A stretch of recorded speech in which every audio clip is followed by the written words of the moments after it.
పొద్దుపోయింది ఇంకా లేవలే మహారాణి గారు. ఏమ్మా, హలో రజనీ, ఏం లేచి మాకింత టీ అని అదే ఏమైనా పెట్టించేది ఉందా లేదా? ఇప్పటి వరకు పడుకున్నావు. లే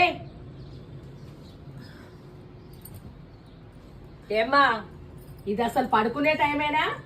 ఈ టైంలో ఎవరైనా పడుకుంటారా? లైట్లు వేసే టైం అయిపోయింది. లేచి కాస్త మా మోకాల మీద వంట చేసి పెట్టేది ఏమన్నా ఉందా లేదా? నీ పుట్టిల్లు అనుకుంటున్నావా ఏమన్నది? ఒంట్లో బాగాలేదు అత్తయ్య, చాలా నీరసంగా ఉంది. టాబ్లెట్ వేసుకున్నాను, ఎప్పుడు నిద్ర పట్టిందో ఏమో అర్థమే కాలేదు. ఎందుకమ్మా నీకు బాగలేంది? బాగా 3 పూట్ల ముప్పొద్దుల బాగానే వేస్తున్నావుగా. నీ పుట్టింట్లో కూడా జరగదు ఇట్లా నీకు. లే చాలే, పడుకున్నంత వరకు. నిజంగానే ఒంట్లో బాగాలేదు అత్తయ్య. ఈ పూటకి కొంచెం స్రవంతిని వంట చేయమనండి అత్తయ్య. ఏంటి, నేను వంట చేయాలా? ఆ ఉక్కపోతకి అవసరమైతే ఏదన్నా ఆర్డర్ పెట్టుకొని తింటా గానీ నేను వంట చేయను. అయినా నేను బయటికి వెళ్ళాలి. నీకు బయట నుంచి తెప్పించుకోవాల్సిన అవసరం ఏంటి అసలు? దీంతో వంట ఎలా చేయించాలో నాకు బాగా తెలుసు. ఆగు, చెప్తా దానికి. లేవే, నువ్వు లే, రోగం లేదేం లేదులే, లేచి వంట చేయి. నా కూతురు బయట నుంచి తెప్పించుకొని తినాలా?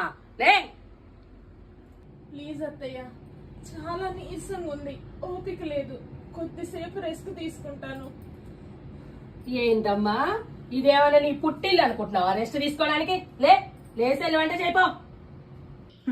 అమ్మా, ఏం మాట్లాడుతున్నావు? వదినికి పుట్టిల్లు ఎక్కడుంది?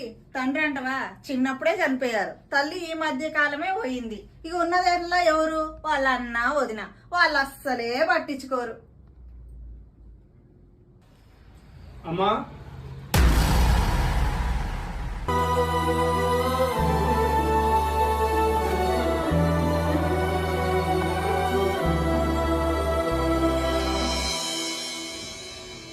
ఏంటిరా శోభన్, నువ్వు రేపు వస్తానని చెప్పావుగా, అప్పుడే వచ్చేసావే?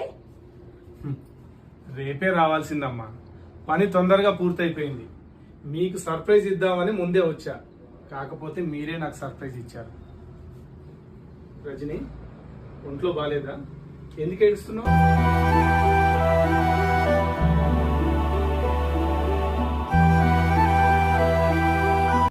నేను కూడా అదే చెప్తున్నారా, తనకు అసలు ఆరోగ్యం బాగాలేదు, కొంచెం అలా పడుకోమ్మా, రెస్ట్ తీసుకోమ్మా, నేను చెల్లి వంట వరకు చేస్తామని చెప్తున్నావురా. అదే మాట్లాడుతున్నావు, నువ్వు ఇంతలోకి వచ్చేసావు కదమ్మా. అవునత్తయ్య.